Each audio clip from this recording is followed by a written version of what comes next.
आदसा दतमा बियाबाव दिनै मोनसे गिदिर जयनिं हाबाफारि मा बुंनो दिनै दतमा बियाबा UPPL जे देरहासिगोन बेनो प्रमान दिनैहाय 2500सो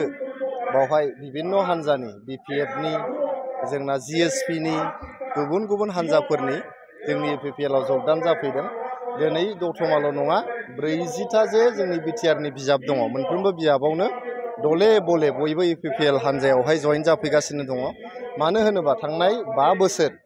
जोंनि प्रमद बर' सारनि दैदेननायावहाय UPPL सरकारा बेयाव गोजोनखौ गायसनदों बेयावहाय हा हुनि मोनथायखौ रायजो राजानो होदों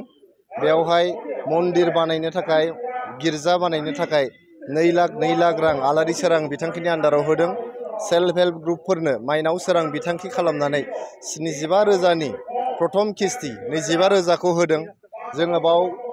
लाइमोनफोरनि गेजेराव गुन गोनां सोलोंथाइखौ जौगाहोनो थाखाय बड'फा सुपार 50 मिशन गायसनदों आरो UPSC APSC इन्जिनियारिं आरो मेडिकेलनि थाखाय जोंनि बड'लेण्ड ओनसोलनिफ्राय जोंनि doctor engineer IAS ACS IPS APS officer दिहुननो थाखाय बड'फा सुपार 50 मिशननि गेजेरजों नाजादों अनसाय बिथांखि होदों गियान सोरां होदों बेबायदिनो गोबां बिथांखिनि गेजेरजों थांनाय 5 बोसोरानो जानोसै 4.5 बोसोर समावहाय जोंनि प्रमद बर' सारनि दैदेननाय UPPL आ रायजो राजाफोरखौ सेवा खालामनो नाजादों बेखौनो मोजां मोनजोबनानै 40टा बिजाबावबो रायजो राजाफ्रा दा दले बले UPPL आव जगदान जाफैदों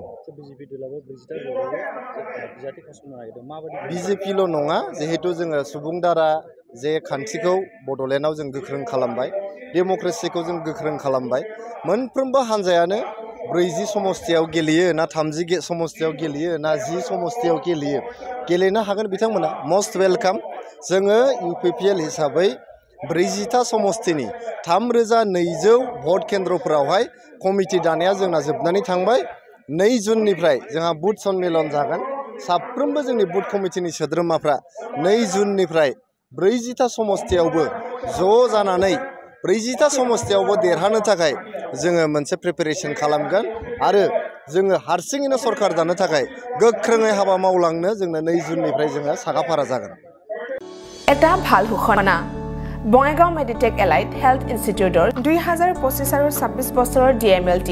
laboratory technician X-ray and imaging technician ECG technician pharmacy assistant dental hygienist emergency technician আৰু নাৰ্ছিং কেয়াৰ এসিস্টেন্ট কোৰ্সৰ নাম ভৰ্তি কৰাটো এতিয়া চলি আছে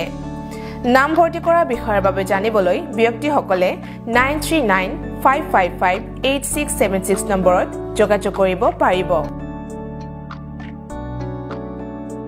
मोनसे गोजोनथाव फोसावथाय बङाइगाव मेडिटेक एलाइट हेल्थ इन्स्टिट्यूटआव इंराजि बोसोर 2025-26 मायथाइनि थाखाय DMLT laboratory technician X-ray and imaging technician ECG technician pharmacy assistant dental hygienist emergency technician आरो नार्सिं केयर एसिस्टेंट कोर्सनि मुं थिसननाया सोलिगासिनो दङ